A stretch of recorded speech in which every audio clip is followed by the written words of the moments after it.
Y'all, this episode is so special. I am joined by my real life superhero, educator, baker, event planner, certified fabulous, and mic-snatching legend. Some know her as Miss Crowder. I know her as Mom. So tap in because the vibes, the laughs, the legacies are unmatched. Now on this new Mother's Day episode of But Also Podcast, now live. Hey y'all, hey, welcome to But Also, the Real Talk podcast for real life moments.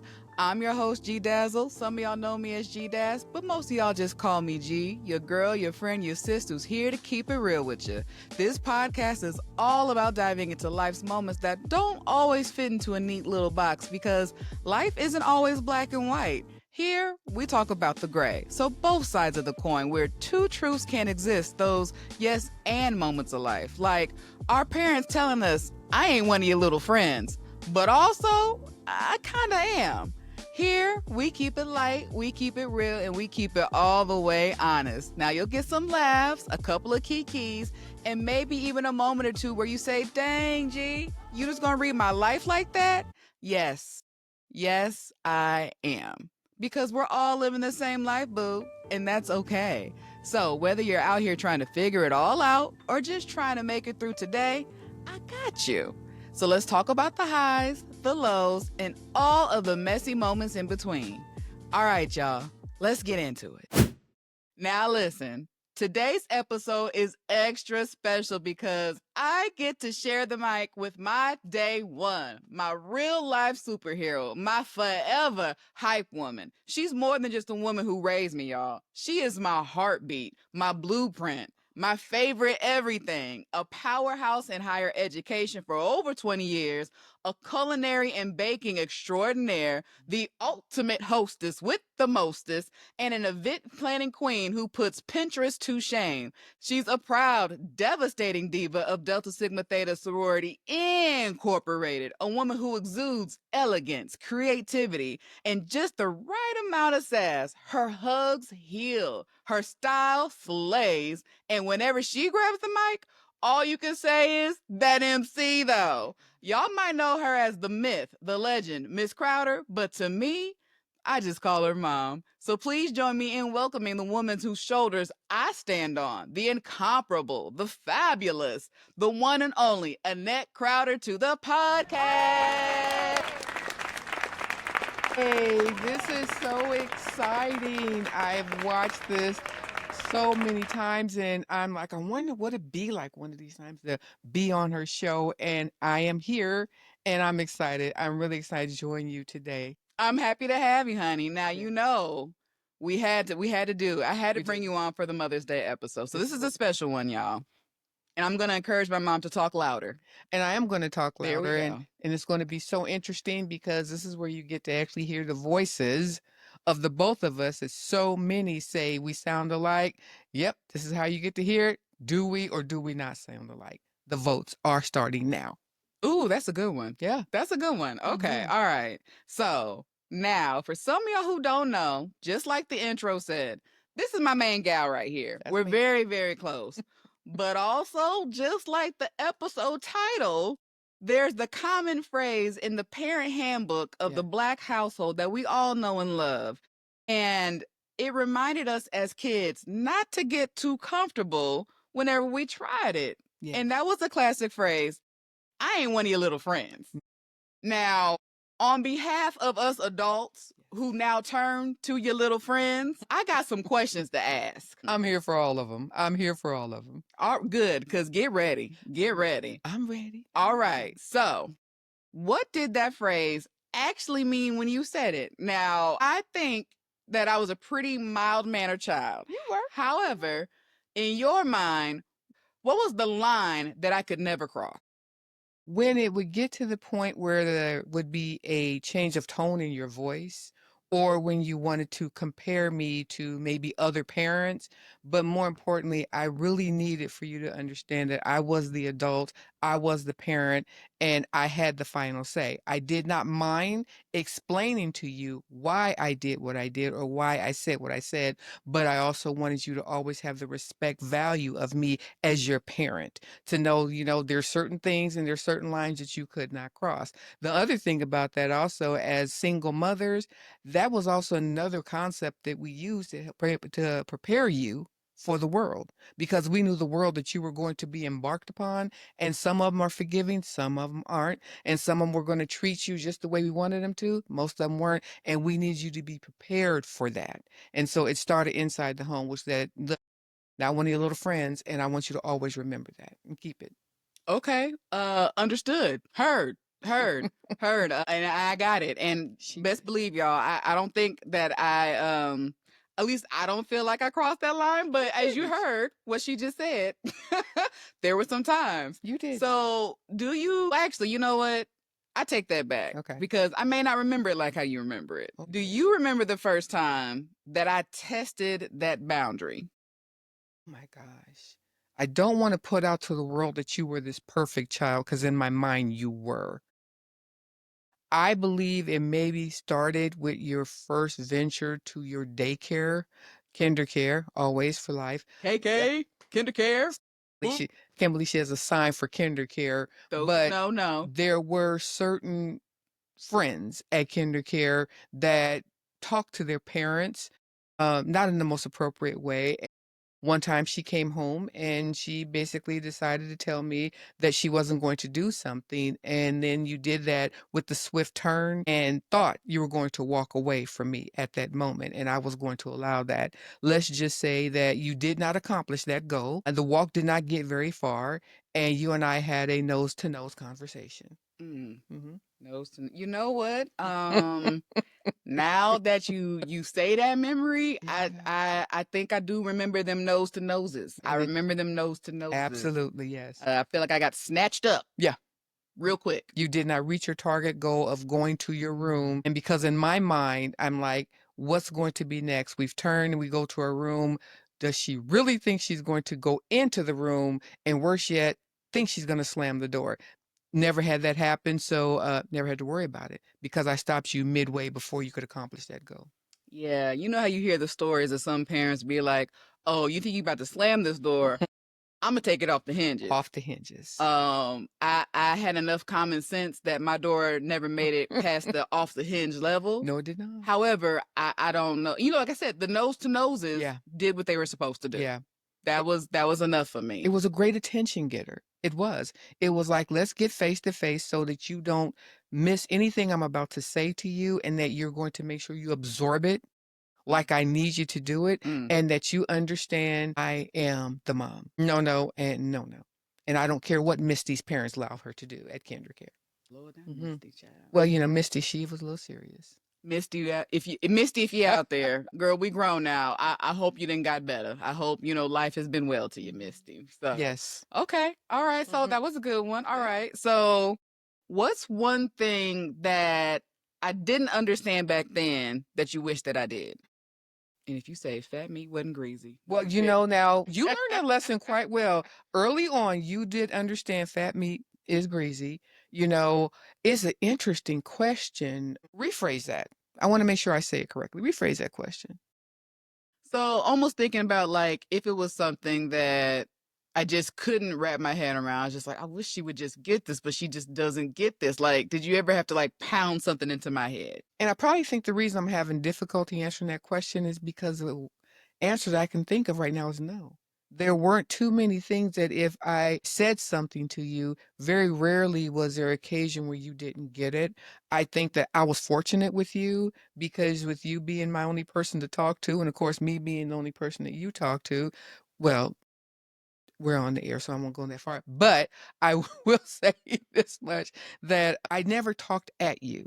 I talked to you. It was important to me that even though I would end a phrase with "because I said so," I would also end it with "this is why I said so."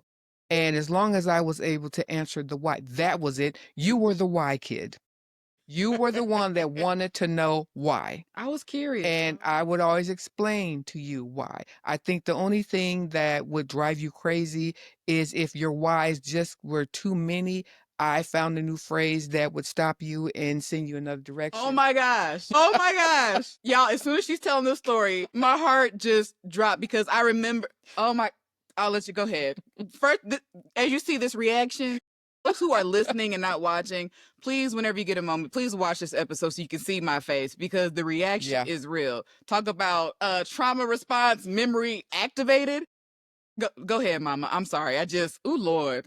Okay, go ahead. Are you okay now? I mean, are you back? I'm Okay, back now. I'm because you just sorry. traveled, no luggage, nothing. You just left. I'm back. Can you come back? I'm here. Okay, so because she was the why kid, there were certain questions that the whys kept coming too rapidly. It's like rapid fire, but I found a phrase that would chill her. So whenever she would ask me, like, Mom, when the TV comes on, why doesn't it just come on? Why does it have all these little colors? And I would say, I don't know. I wasn't there. It doesn't matter. Whatever the why was, I'm like, you know what? I don't know. I wasn't there. That would drive her nuts. And she goes, why can't you just answer the question? I did. I did. You wanted me to respond to you on why. Why is the sky blue? Why is a tree leaning that way? I don't know. I wasn't there. Drove her nuts. Till this day. I wish that to this day, that's all I can say is to this day. I don't know why it just nerved me, just irks my soul because in my mind, you were there because you were there before I was there. But on certain moments, I just wasn't. You were here before I was here. So you should have known. That's how I felt. But I would have known if I was there. Jesus. But I wasn't there. And so I did not realize how effective that was going to work. And I ran with it, short of getting a t-shirt. I wasn't there. I know. I didn't. I said short of getting a t-shirt. I said short. For those listening and not watching, the side eye of daggers that I just sent her way for the thought of a t-shirt. Look, I don't know. That may have to be some future, but also merch. Who knows for the mamas out there? Absolutely. Who knows? Absolutely. But she was the why kid. So, and answer your question, it's a long way around there. You were inquisitive. And as I said before, we talked. I didn't have adult conversations with you. I had conversations with you that was pertinent to your age level. There was not a point where I'm going to sit there and if you were to ask me, can you go and buy this? I'm not going to give you this long dissertation about I have all these bills to pay and the way my bank account works and this is going, but I'm robbing Peter to pay Paul. We may have lights tonight, but we may not have them tomorrow, but just bear with me. I was not going to give you all that information because it was not pertinent to you. It was something I need to handle as an adult. I did everything I could to let you stay in a child's place and child's mind, and I didn't rush you to be an adult because at that point you're taking care of things that I'm supposed to take care of. That's not what you're supposed to worry about. You need to worry about why is your neighbor across the street up on top of the roof trying to jump off of it because he saw this on MacGyver. And yeah. That's what you were supposed to do. Not worried about this story. bills. It Y'all, is true. that was a true story. His name was Ryan. I hope that he's probably an engineer somewhere because he was everywhere. He was on top of the roof. He was in a tree. He was under the fence. And he would bring things to me that I wish he wouldn't. And some of them most of the time were live. So that was more of a chasing scene. But he was a very interesting kid. That was the stuff you're supposed to worry about, not adult things. True story. Shout out to Ryan. All right. So, in thinking about that, there comes a time where, from childhood to adult, where there's like this shift happens, right? And so I think about the gradual shift and then, sometimes I try to pinpoint it, but I'm curious from your lens, when did you realize that, I wasn't a little kid anymore? Oh my gosh. It happened, I would say your middle school years. Up until then, you were my kid. But I think it was when I saw you go off with your peers and you started developing your own personality and your own way of thinking. Up until then, I was the magic mom. I could blow out the red light at the stop sign.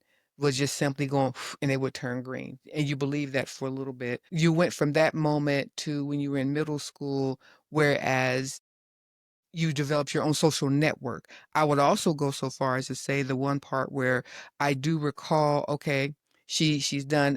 I could help you with your homework. And my way of doing homework, especially things you need to really and truly digest and just make sure that you got it. That was like I would make up mnemonic devices.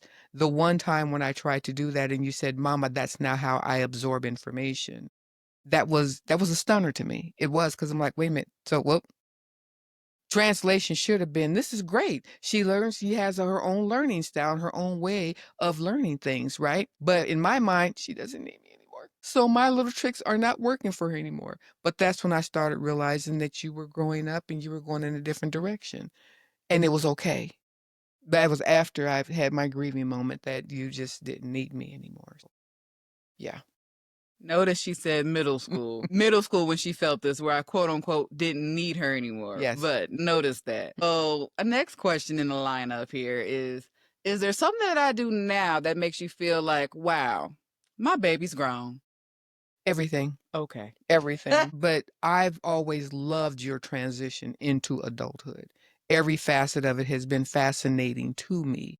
And so, no, there's not, I mean, everything where I realize that you're grown, how you have taken care of yourself, your take charge, motivation, the things you get excited about, some of the things you still like in terms of the kid like things, but in terms of an adult, how you carry yourself, and more importantly, how you interact with people, and the fact that people gravitate towards you. Yeah, that's your journey into adulthood. It's been a phenomenal journey for me to watch and to continue to sit in your amen corner. Yes, now I do still say that's my baby. Everybody knows I will say that's my baby because she is. She get it from her mama. But it's still been a great moment to just sit there in your corner and just watch you continue to grow and to flourish. Yeah, I know. It was deep. I like that though. No, Yeah. yeah, no, that's a good one. And, you heard her say it, y'all. Like, definitely, I wasn't exaggerating when I say A1 day one. Just, she is absolutely one of my biggest cheerleaders with the biggest pom poms, the megaphone, no matter what, and no Yeah. matter what I'm doing. Like, I remember I could just be on stage in second grade and have all of one line and know that it's automatically going to trigger tears. Yes. Like, she will cry at the drop of Yes. at the drop of a dime. So, but thank you, Ma. I appreciate and receive all of that, and I will always be your baby. So. Always, always, always. Chicken soup with rice, still my favorite little song. And that's the one that probably brought the biggest tears to see you up there with little mittens on and stuff. I'm like, that's her. She's singing on stage. 40 other kids there with her, but that one in the middle, that one belongs to me. Shout out to those who know. Shout out to to the millennials. Yes. If y'all remember at the school recitals, chicken soup with rice. That was a song. Everything was so nice. That was the jam. That was hit it. Was fire. Yes, it was. To this day, it Yes, still it was. slaps. It's the. So let me hear. Let me see one of the new babies perform chicken soup with rice. I'm standing up. Scoot over. Make space. I'm coming on stage with you. And So- I'll be in the audience crying. Yes. Yeah. Yeah. Okay. That's Yeah. my role. Still crying. It's just the cutest little song. It is. It is. So as we still continue to talk about that shift, when did we start, like in your mind, like when did we start feeling like friends and not just mother-daughter? I would say we did that on purpose. And this is interesting because I often told parents sometimes when I'm talking to them, especially, when I was at Upward Bound and we have our parent sessions, I told them that sometimes as parents, you have to split yourself into several personas. And as you got into your teen years, I also realized there were moments where you needed to talk to me as mom, but there also was moments when you needed to talk to me as Nan. And I needed to be able to split myself into these two personas so that you could communicate because it was important to me that you were able to communicate to me and tell me when something was going wrong. The worst feeling I would have is that you harbored something that you really need to talk to me about, but because I stayed in mom mode, you could not. And so as things went on, it actually brought me joy when you would call up and say, so mom, I got something to tell you. I said, okay. Well, who do you need to tell it to? I need to talk to Nan. I said, okay, hold on. Now, I literally, on the other opposite of the phone, would just do a breather. I'm like, okay, mom, stay calm.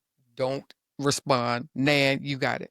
Hey, girl, what happened? Is he cute? What's going on? What's going on? Well, mama, this happened and this happened. And sometimes they were a little cringeworthy. They were, but I had to stay in mom mode and I mean, I had to stay in nan mode. I had to stay in nan mode and be like, okay, well, I mean, girl, what you gonna do? How you gonna handle it? Of course, when I got off the phone as a mom, I would probably fall to the floor. Like, oh my God, what did? Oh, Are you Lord. kidding me? But for you, Mhm. you needed to be able to talk to Nan without fear of mom losing it. And I think that that bonded us even more so. But for me, I just needed to know that we could communicate. And I think that there's times right now that, I mean, it doesn't happen as often, but every now and then when you call and say you need to talk to Nan, I know who she is. Yeah. And Nan was not so much that friend, but Nan was that safe zone that if you needed to share something with me, I would rather me at least explain it to you, things that you were curious about, than to be in mom's like, oh my God, what were you thinking? Are you sure? Okay, well, hold on. Let me think about 15 minutes. All right, and scene. That part, there's times when you did not need that. You really need to talk to Nan. Yeah. Yeah. And I think that you phrased that so perfectly in terms of, the difference between mom and Nan. Like I Yeah. said, Nan is, is mama's alter ego, Yes. or those who know her in the streets. Yeah. That's what they call her. That's the So homie. if you call her that, then, you know a Noah. Yeah, we But friends. yeah, y'all friends. Maybe more than one of her little friends, but y'all friends. For me, that is something that I can honestly say that I genuinely and truly appreciated growing up, because it did give me that safe Yeah. space where, it's just like I didn't want to feel the mom judgment. Not saying that she gave me judgment harshly. Often it wasn't like that. There's certain things that you don't always share with your parents, but it's just like, I just need to talk to somebody. It's just like, I got to get these feelings off my chest, or like, oh, girl, let me Yeah. tell you, I got some tea to spill. I got to tell somebody. So I genuinely appreciated that safe space growing up. And I think that definitely was that gave I think that that was a big factor in our communication, because I know that I recall you always saying to me that you never wanted it to be a moment that I felt like I couldn't go to you for anything. And because of those alter egos, not like she was like Dr. Jekyll, Mr. Hyde, but because of those alter egos, there weren't that many times where I feel like I couldn't tell my mom. Right. If anything, it was probably more of I felt weird if I didn't tell my mom. Like, there's no other person I'd rather share this news with than my mom. So it's just like we talk about everything. So because that safe space was established for me, I think it just opened up that communication door. And so thank you, mama. And thanks, man. Okay, girl.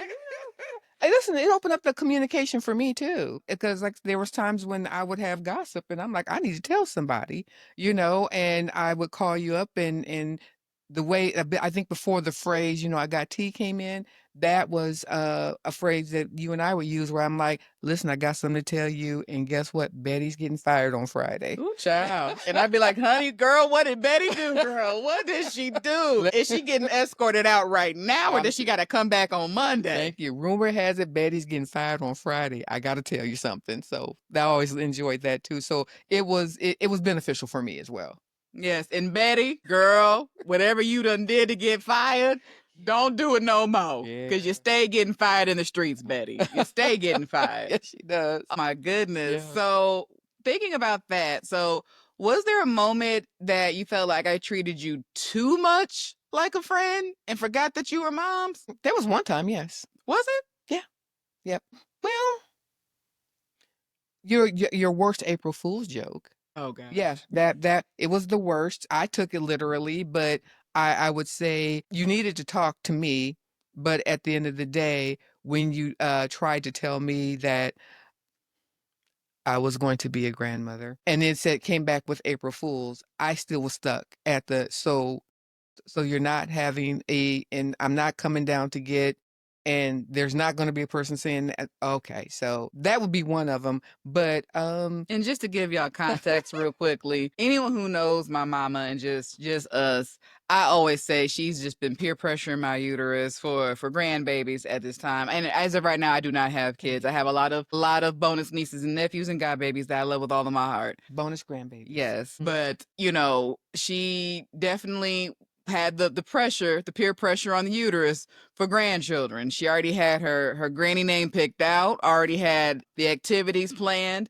And so when I told her about that April Fool's joke, she was just like, wait a minute, I don't, so wait, so you're saying that there's no grandbaby on the way is what you're telling me. And I'm like, yeah, I'm thinking it's going to be done and over with. Then I find out a week later, she's still throwing daggers at me, side eyes like, so I can't believe you just really, there's not one coming. No little pumpkin, little grandaunt's pumpkin ain't on the way. And I'm like, no. So yeah, I got witnesses for that one. So, okay. All right. Okay.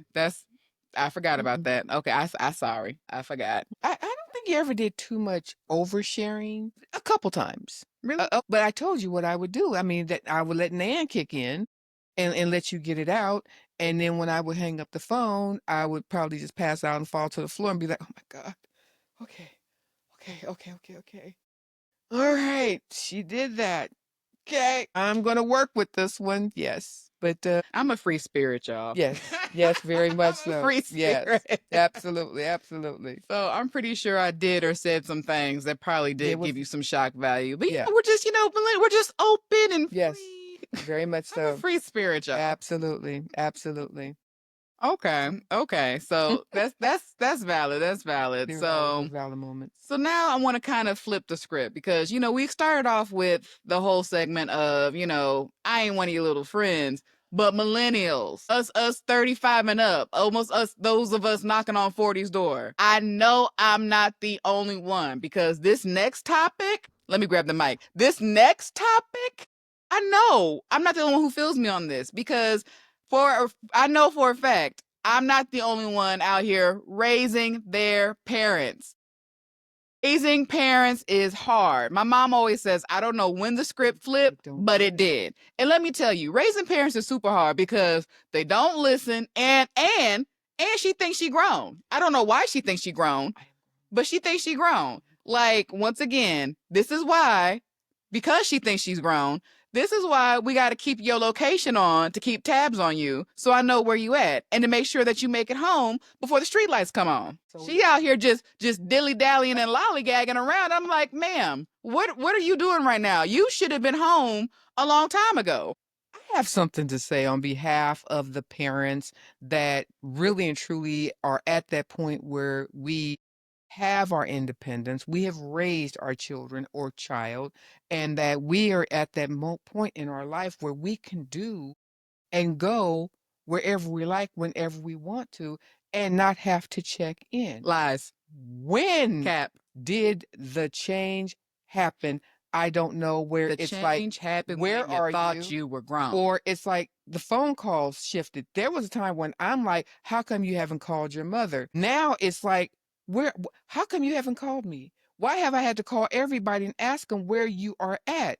I have been blowing your phone up. What do you mean your phone is on silent? Mom, what is happening, Mom? Because what's it on silent for? I don't understand why you're not sitting by the phone, not picking up why you're not picking up on the first ring? Like, what are you doing besides waiting for my phone call? That's the part that don't make sense to me. Like, I don't, like I said, she out here just lollygagging and dilly-dallying with her friends out here thinking she grown. I was like, no, ma'am, no, you still got to check in. You got a bedtime. You got a curfew. I do not have a bedtime. You do have a bedtime and you got a curfew. I do not. Because you see how you hear her trying to be out in these streets. I do not. I'm still trying to figure out. And so if you were to ask me to pinpoint, when the shift changed, I have no idea. No, I think I can pinpoint it. That is when I went from being mom, if she's trying to get my attention to the store, where all of a sudden she puts this bass in her voice and it's like, Annette Crowder. I'm like, whoa, government name coming from a wrong source. When did this happen? Why is every mother in the store answering me when I'm saying mom, but you? And true story, legit happened yesterday. We went shopping and one of the, we were in like a department store. And then one of the salespeople, they kind of walked up behind us. Now, my mom was walking a little bit in front. She's walking a little bit in front of us. So it's like my mom, I'm in the middle, and then the salesperson.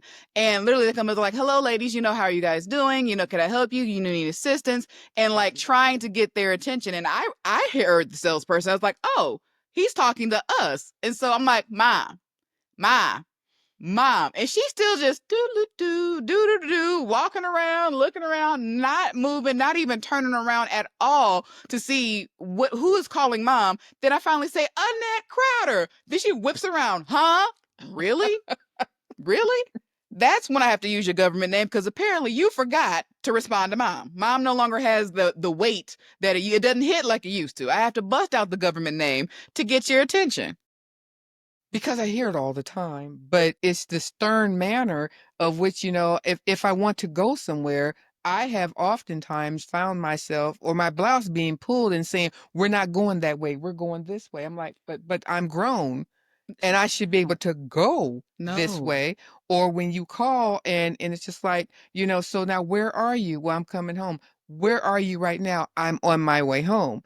And then I'll hear why aren't you telling me you're in Walmart? I know you're there because I can hear there's a cleanup in aisle 3. I said, that is not accurate, but more importantly, and then it's down to the point, it's like, so what are you buying? Have you looked and seen what we have first before you buy it? When did those dynamics change? You got to make sure As you parents, take inventory to make sure you're not doubling up.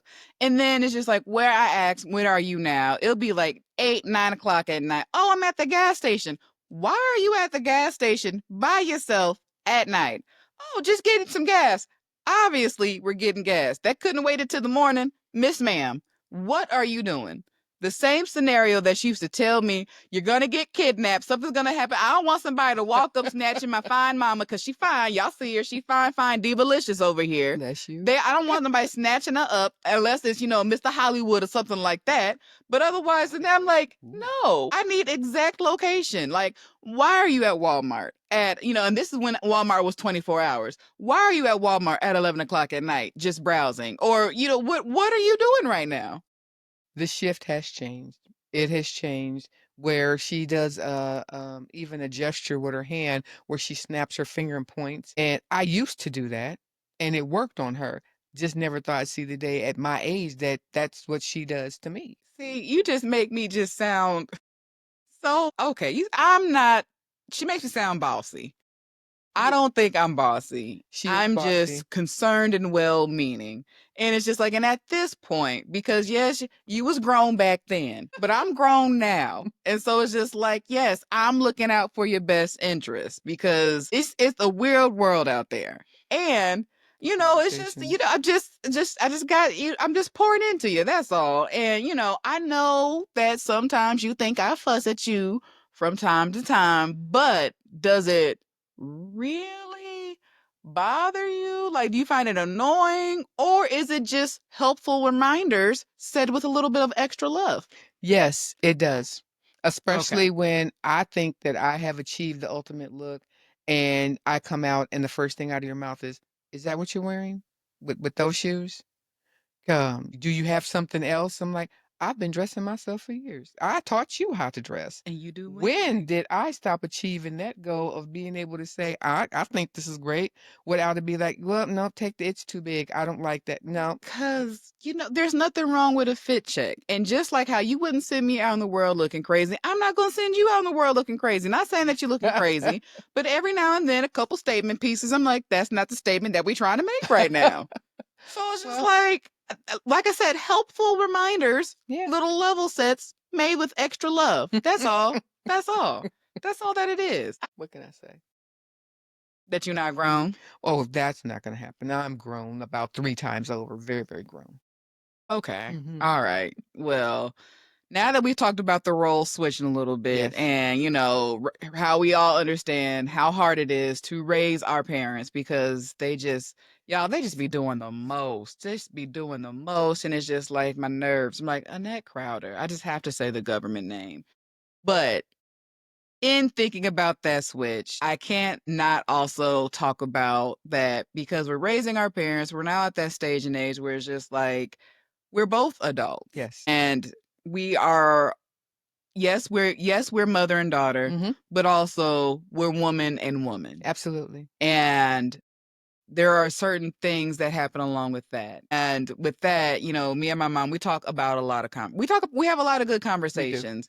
And some of my conversations have been some of our transparent conversations where they don't feel like mother-daughter conversations, but woman to another woman conversation. and allows me to see her in a different way as the woman that she is, and even the woman that she was before she was a mom, which I genuinely appreciate.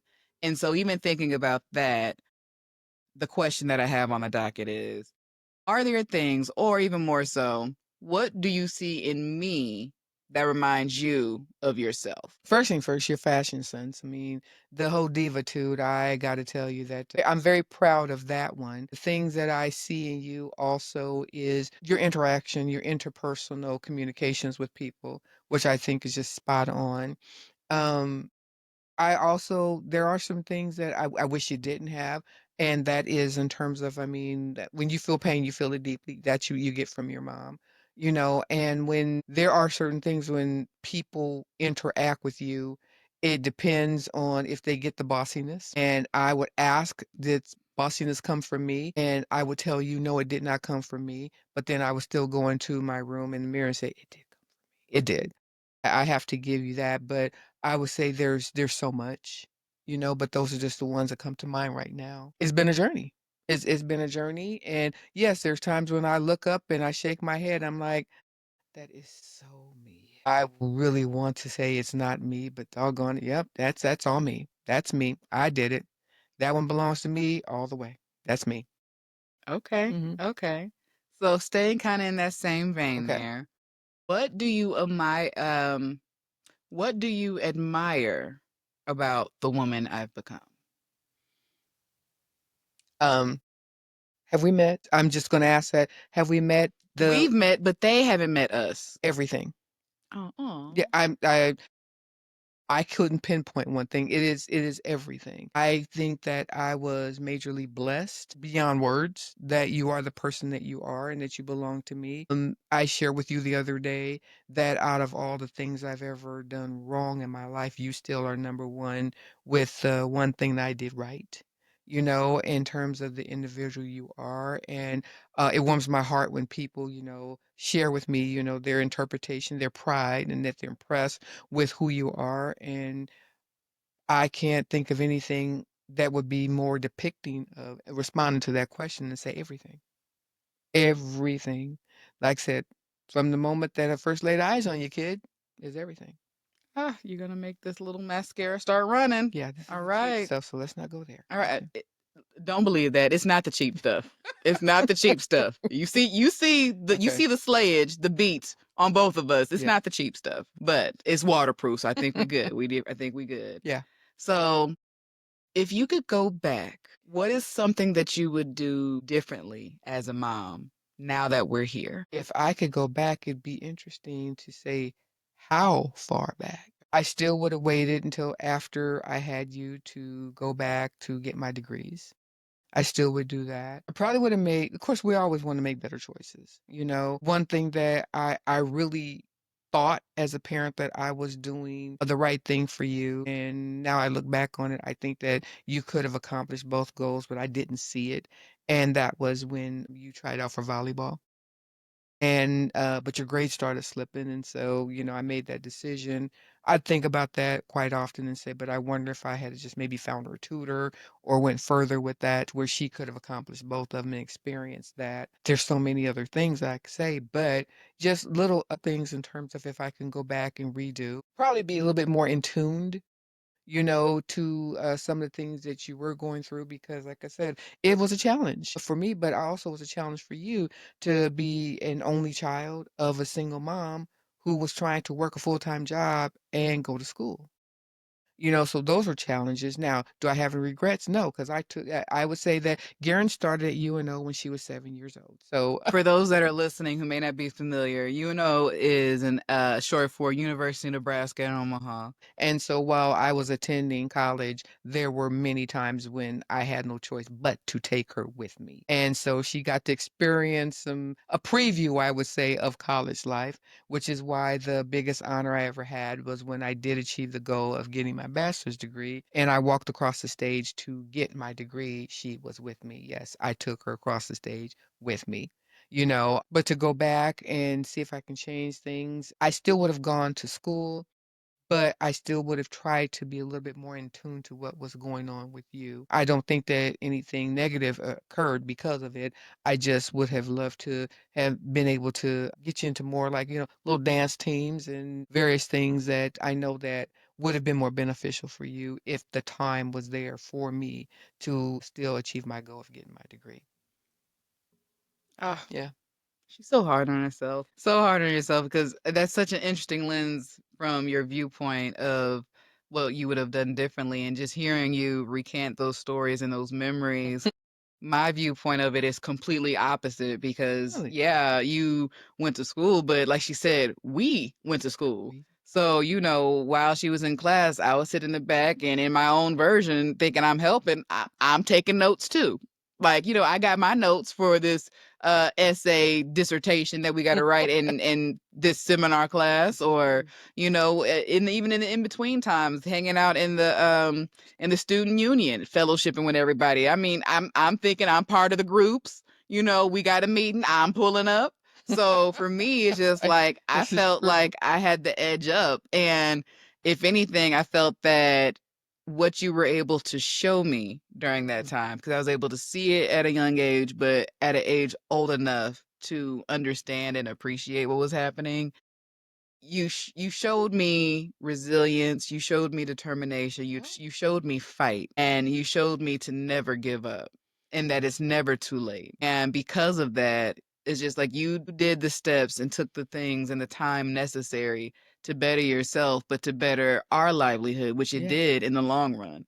Where it's just like, yeah, this is only a season. Yeah. This is a season that's a setup for something more abundant. And we were definitely blessed in that. I was definitely blessed in that. And it also showed me how much, it gave me a craving for higher education. Like, the idea of not going to college was something that didn't cross my mind. Also, as a higher ed professional, I don't think I necessarily had a choice. No choice. However, it wasn't something that I ever felt forced to do. It was Right. more of like which one to go to was more of my thing. And it made me crave that education, but also push myself because I saw my mom do it. And it's like, if she can do it, I know I can do it. And not only did she do it while being a full-time mom, she was also a full-time student and also had a full-time job.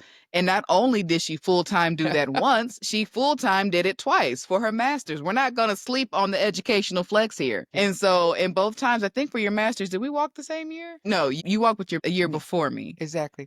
But still, even when she's doing study sessions, 2003, at that time, she graduated with her master's in 2003. I graduated in high school 2004. For the young ones, watch your mouth. Don't say nothing about my age. But anywho, I thought that was the coolest thing because I got to help with her cap and gown. And then the next year, she's helping me with mine. And once again, I watched this woman who was so resilient, who never gave up and was faced with so many challenges and obstacles and tribulations, but yet you persevered through it all and did it fabulously at that and succeeded. And so it's just like, how could I not see that and see that vision in front of me and not drink it in and take it in and learn and grow from it and embody it myself? So, yeah, volleyball. Now, don't get me wrong, volleyball was cool. It was cool. And if I was meant to do it long term, I would be doing it. But the Lord had other plans. Yes, he did. He let me experience what I was supposed to experience. And just, a little side note, your girl was a little athletic in high school. She played all the sports, volleyball, softball, track and field, shot put and disc, so, she was out here getting her athletic on. However, because of that in your journey, it definitely inspired me and kept my fire burning bright, especially even when I was in college and having those moments of feeling burnt out. And then I would have flashbacks of you sitting at our kitchen table, studying, pulling all-nighters, even though you still had to work the next morning, pulling all-nighters, writing papers. As in my own little way, I'm sitting on the couch with her, thinking I'm helping, like, I'm gonna be down here with you while you pull your all-nighter. But you did help. You have no idea because there were many nights when you coming downstairs with your little blanket and telling me, okay, mom, if you need some help, just let me know. I'll be here on the couch. And just looking over there and seeing you on that couch gave me the motivation to keep going because I'm like, that's why I have to finish this. That's why I have to get this A. I have to for that little body laying on that couch over there. Yeah. Mhm. Yeah. So, to hear the same story from two different Yeah. lenses is definitely so interesting. And, I think about my friends who are mothers as well and conversations that we all have. And I remember seeing this. It was like a random Instagram video, something on a TikTok, some social media, who was it or whatever, where they did a survey kind of where they interviewed like 4 to 5 different moms and they asked them, did they think that they were good parents? Or, what did they think that their kids thought of them? And it was all of these mothers saying, like, I know I yell a lot, I Right. could be really stern, or, I discipline them and I know that they're always mad at me, or, something like that. But then on the flip of that, they interviewed their kids Yeah. and their kids were just like, oh, I have the best mom in the world. She loves me with all of her heart. She's my number one cheerleader. She feeds me. She gives me cake. Like, it was the cutest little thing, I but remember and that these seeing moms were that. just watching it, but it just goes to show that we can be so critical of ourselves Yeah. and what we think matters to our children are the most minuscule things where we see the bigger picture like, oh, girl wasn't even phased by that. You was just momming and that was it. And those are, to me those are the moments that matter, where it's just like you see the critical things, but I see the big picture of like, I saw my mom hustle. She was a hustler. I saw her getting it in. Like, I'm trying to embody that same energy. Mm. Or all I felt was just the love that she had for me. And even those moments where, it might have not been a Nan moment Right. and I needed my mom, that's what I got. And so, just, for the mother friends out there, or for the women who are mothers, give yourself some grace. Give yourself some grace. I promise you're not screwing your child up. They may talk about you a little bit in therapy, but still all good stuff. You're not screwing them up as much as you think. But to add to that, I do recall. I saw them, and I actually thought about that and said to myself, if someone was to ask me, "Do you think you're a good mom?" I think the reason why those mothers responded critically is because our mind and our concept of being a good mom is what we saw on TV. It's what, in our mind, what a good mom is. Everybody can't be Claire Huxtable, Uh, would love to, but we don't even stop to think that that was a scripted character. And so if you ask me, do you think you're a good mom? It's crazy because the best I can say is I think I did okay. There are so many areas where I just wish I had been able to do something better and something more. I would love to know that my child believes and thinks that, listen, I was this great person. But if you ask us, yeah, did I yell a little bit? Yes, I did. Did I listen? Not always. Um, did I always feed you the most healthiest food? No. Sometimes, the fast food and the pizza probably wasn't the best thing, but I had to do what I had to do. And sometimes that phrase, I had to do what I had to do, is where we start kind of diminishing the other stuff, because even though the means was for something good on the end, it's just at that time, it's like, listen, we all have this biggest fear. Okay, so how much of my life is going to be totally showing up on Oprah one of these days, And so when that question is asked, do you think you're a good mom?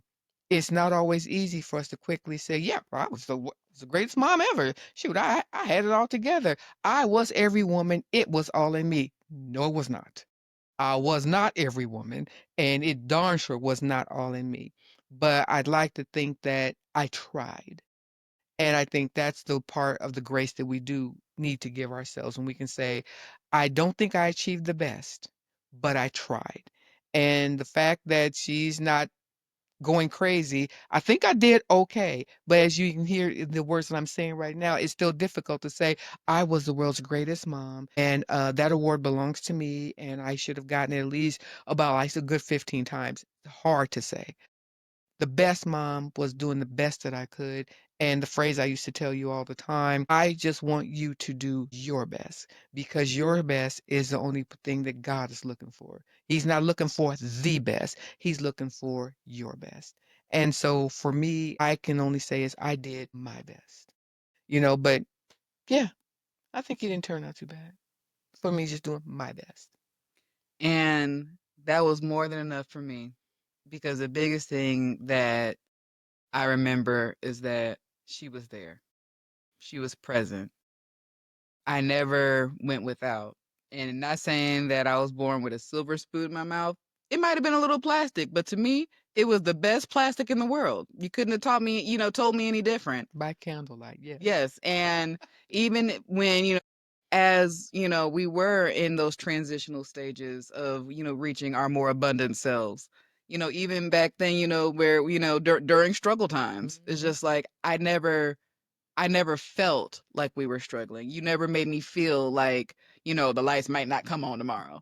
And even if they didn't, we had a fun candlelit moment. sure So it's did. just like I never felt like I wanted for anything. And what those negative experience may have been from the adult lens, from my child mind, it wasn't bad at all because I knew that I was with you, I was protected, I was loved, you were present, you had me, and we had each other, and that's all that I needed. And I never felt any different about it. So that's where, that phrase of giving, as a woman, giving grace. And looking back on it now, is just like even us talking about it now, Yeah. I see the woman before she was a mother, and even the woman being a mother, trying to be the best mother that she can be Yeah. for me. And you were. Are is. I will keep that R in the is. Yes, are and is. I don't think I would have changed anything different about the nature of our relationship, anything about it. So, yes, no, that was definitely no. You did your big one with that one. Well, I appreciate that, dear. I appreciate that. We actually we had some good times. I think that whenever I see some of those videos where you see two people, but most of the time they're best friends and they could just fall out laughing, I knew that you and I had achieved that status when if I was to use a particular phrase or something, you and I could fall out laughing and just no one else could get the joke, but we would. We would. So I knew that I'm like, okay, we're there. Got it. It's my buddy. Yeah. Like I said, that's my main girl. That's my boo thing. My heart, my left arm right there. And it's one thing for you to raise your kids, but it's another thing for you to actually like and enjoy your kids. And I think that definitely makes the difference. You never made me feel like you didn't like me or that I got on your nerves or I never, if you said it, I don't recall it being said often, the get out of my face or go away. Like I wasn't wanted. If anything, it's probably more so the other way around. It's probably more so the other way around. Heart. I don't know there's a show called The Goldbergs and Beverly is the mother on the show. She's a mother of 3. And the show is set in the 80s. If you're familiar with it, it's a really great show, good sitcom, really, really funny. And it wasn't until, they said it on the show till I realized, oh my gosh, this is my mom. And she goes hard for her kids, like nobody's business, as you should. But it was to the point where it's just like it could be real helicopterish, hovery, if you will. And they're just like, oh yeah, I got a smother. And when they said that, I'm like, oh, there's a word? There's a word for it? A smother? I really hate that term, yes. I have a smother who loves me. She just loves me with all her heart, but I wouldn't change a thing about it. I would not change a single thing about my smother over here. She just cute and cuddle. She just wants all the cuddles. She just wants to love me with all her heart and never let me go. Like kind of like in an Elvira kind of way. But I love it and I'm okay and I'm used to it. That's fine. Honestly, if she stopped doing that, I'd probably look at her like, "What's wrong with you? You've done that. Who did it? I What tried happened?" I tried my best not to be the mother or in this case the smother, and the one time I did it, it threw you. And you did ask the question like, are we okay? What's happening here? So Yeah, why are you not obsessing over me in this moment? I don't get it. Why do you not want I my can't touch? win. I Why do you can't not want win. my touch? So I can't figure it out. I I can't can't figure win. it out. But okay. Y'all, I think we can all agree that this whole convo was a vibe. It was a was vibe. heartfelt. It was loving. You heard it. And what started as you ain't one of my little friends definitely turned into one of the most beautiful, evolving relationships of my life. And it's wild because the older we get, the more we realize that our mamas weren't just raising us, they were becoming and healing and figuring it out too. And somewhere along the way, we stopped just seeing them as mama and started seeing them as women. And this woman here, I definitely give so many flowers to Oh, as much as I can. And anyone who knows me knows I try to spoil this woman as much she as spoils me rotten. possible. She does. If you get I'm the here for all if of for it. those mothers who are still here, do it. Give them their flowers where Yeah. they're here. And my prayers and blessings and loves and hugs from a distance for those who may not still have the opportunity to do so. Mhm. But not only do we see them as women, but we see them as women who loved hard, Yeah, who sacrificed big, definitely. carried so much, and somehow still managed to show up with the hugs, the wisdom, and the fabulousness on top of that. Keep it fabulous. Ever abundantness. So, whether you're still learning how to navigate this grown up relationship with your mama, or already sending her memes and FaceTime links daily, because I send her so many random You things. sure do. Give her grace, but give her flowers. Give her big ones. Give her chocolates. Give her jewelry. Give her whatever. Give her her props in whatever form you see fit, because being a mama and a woman is no easy job. So, with that, Mama, I thank you for always showing up and loving me through every version of myself, the healed version, the unhealed version, the broken pieces and parts, and still being there to help put me back together with your mama glue gun. And it's powerful. And for even being an example and the voice of reason, and especially my soft place to land. Always, always. Special shout out to all the mother-daughter duos out there. We get each other and we have our own little private club, but I can tell you right now, there's nothing more special than it. Nothing more special. Yeah, this is my heart right here. This is everything. Yes. And to every mama and bonus mom, auntie mama, and mother figures out there, we see you, boo. We see And you we love you. all day. And we honor you too, Mhm. today and every day. So, all right, y'all. That's a wrap on today's episode, but also the Real Talk podcast for real life moments. If you're feeling what you heard, make sure you follow and subscribe on youtube.com/G+Dazzle so you never miss an episode. And hey, while you're at it, make sure to share it with the cousins, share it with your friends, whoever you think will get a kick out of this episode. And don't forget to follow us on Facebook, Instagram, Threads, and TikTok @ButAlso_podcast for more real talk, behind the scenes moments, and all of the vibes in between. So thanks for kicking it with us today. And until next time, keep on keeping on, keep on thriving and surviving and embracing all of your moments, the good, the messy, and everything in between. All right, y'all. We'll holla.